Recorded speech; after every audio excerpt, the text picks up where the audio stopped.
نعم المولى ونعم النصير. بسم الله الرحمن الرحيم. أما بعد فقد قال الهدى في كتابه العلا. بسم الله الرحمن الرحيم. لا تحسبن الذين قتلوا في سبيل الله أمواتا بل أحياء عند ربهم يرزقون. یقیناً کیپٹن سلمان سرور صاحب کے والدین میں اس حوالے سے خوش قسمت ہیں کہ وہ ایک شہید کے والد ہیں. اسی جمعے سے پہلے کیپٹن حسین صاحب کے والد تشریف لائے. یہ ان کے لیے خوش قسمتی ہے کہ اللہ نے انہیں ایسی اولاد عطا فرمائی کہ جو منصب شہادت سے سرفراز ہو رہی تھی. رسول خدا صلی اللہ علیہ وآلہ وسلم کے سامنے مسجد نبوی میں ایک شخص مصلی عبادت پہ دعا مانگ رہا تھا کہ اے خدایا جو تیری نگاہ میں سب سے افضل اور بہترین موت ہے وہ مجھے موت دینا. رسول خدا نے سنا کہ وہ دعا مانگ رہا ہے کہ جو تیری نگاہ میں سب سے بہترین موت ہے وہ مجھے موت آئے. تو آپ نے صحابہ کرام رضوان اللہ تعالی علیہم سے ایک جملہ ارشاد فرمایا سید الانبیاء نے. آپ نے فرمایا کہ اسے شہادت کی موت نصیب ہو. یعنی جو منصب شہادت پاتا ہے افضل ترین موت شہادت کی موت ہے. اس لیے اللہ نے کہا جو راہ خدا میں مارا جاتا ہے اسے تم نے سوچنا بھی نہیں ہے وہ مر چکا ہے بلکہ وہ زندہ ہے. ایسا زندہ نہیں کہ جو قومے میں پڑا ہوا نہیں بل احیاء عند ربہم یرزقون.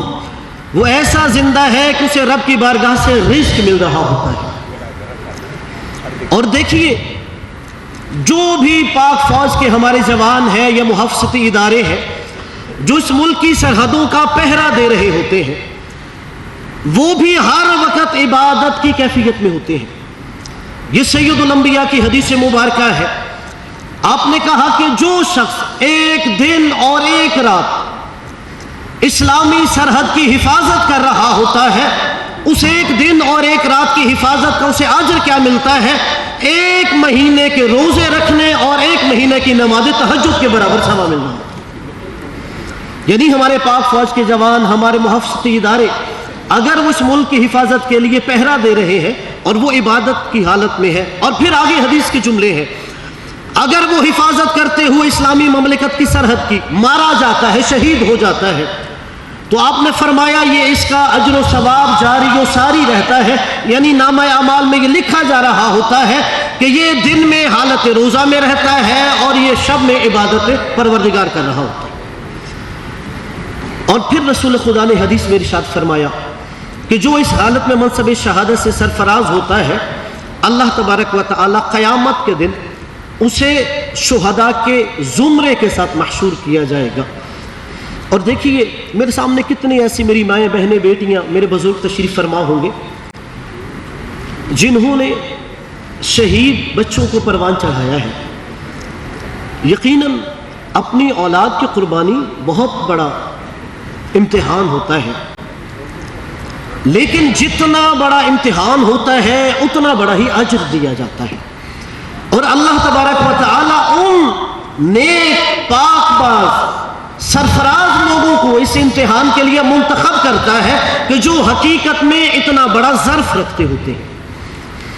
اور مجھ سے پہلے ایک شہید کے والد نے جملہ کہا کہ صبر کیسے کریں کہ جب جوان بیٹا کی وردی ملے یا لاشا سامنے آئے.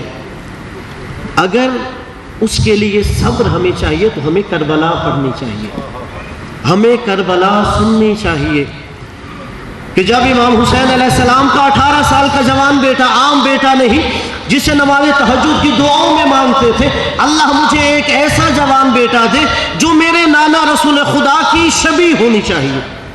اور اللہ نے جب وہ بیٹا دیا اور پھر امتحان کہ باپ نے اس کا لاشا اٹھانا ہے اور جب بھیج رہے ہیں جوان بیٹے کو میدان کی طرف تو ایک جملہ فرمایا آسماں کی طرف نگاہ کر کے اللہم اشہد علی ہؤلاء القوم قد برز الیہم غلام اشبہ الناس برسولک خلقا وخلقا ومنطقا قلنا مشرقنا الی رسولک فنظرنا الی. بار الہ تو گواہ رہنا اب میں وہ جوان میدان اور مقتل میں بھیج رہا ہوں جو خلق میں بھی تیرے نبی جیسا تھا بولتا بھی تیرے نبی جیسا تھا اور اخلاق میں بھی تیرے ایسا تھا، جب ہمیں تیرے نبی کی یاد آتی تھی ہم اس کے چہرے کی زیارت کرتے تھے، اور جب اسی بیٹے کے لاشے پہ گئے تو ایک جملہ فرمایا وَعَلَى الدُّنْيَا بَعْدَكَ الْأَفَا، علی اکبر اب تیرے بعد جی کہ میں کیا کروں گا۔ یعنی اگر ہم نے صبر دیکھنا ہے تو کربلا میں دیکھیں۔ اور پھر جب زینب سلام اللہ علیہا جو کربلا کو زندہ رکھنے والی نبی کی نواسی ہے، جب وہ آئے نا، دیکھا کہ بھائیوں کے لاشیں ہیں، 2 بیٹے شہید ہیں، بھتیجے شہید ہیں۔ اب دیکھیے میری بہنیں بیٹیاں مائیں یہ جملہ نفسیاتی طور پہ محسوس کریں گی، عورت کمزور ہے، رو پڑتی ہے، اور اس حالت میں جناب زینب سلام اللہ علیہا نے کوئی گریہ نہیں کیا لاشے پہ آ کے، امام حسین علیہ السلام کے لاشے پہ آ کے ایک جملہ کہا اللہم تقبل منا ھذا القربان، بار الہ ہماری قربانی کو قبول کر، آخری جملہ۔ اور یہی وجہ ہے کہ جب زینب سلام اللہ علیہا ظالم و جابر کے دربار میں گئے اور وہاں پر بھی یہی تھا کہ شاید یہ خاتون ہے، رونے لگے گی، کہا تمہارے بھائیوں کے ساتھ کیا ہوا، بیٹوں کے ساتھ کیا ہوا؟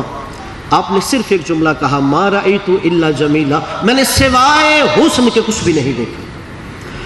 اور دیکھیے ہماری پاک افواج کے جوان مسلسل فتنۃ الخوارج کے خلاف برسر پیکار ہیں، فتنۃ الہندوستان کے خلاف برسر پیکار ہے، اپنی دھرتی کے لیے، اپنے وطن کے لیے جانیں قربان کی جا رہی ہیں، اس لیے کہ وطن کو دھرتی مادر سے تعبیر کیا جاتا ہے، یہ ماں ہے، کہ جیسے ماں ہمارے ظاہری وجود کا سبب ہوتا ہے، ویسے یہ ملک، یہ دھرتی دنیا میں ہمیں پہچان اور شناخت دے رہی ہوتی ہے۔ اور جو شخص اپنے وطن پہ جان قربان کر رہا ہے، شہید کی جو موت ہے وہ قوم کی حیات ہے، وہ اپنی جان دے کر قوم کو ایک نئی زندگی دے رہا ہوتا ہے۔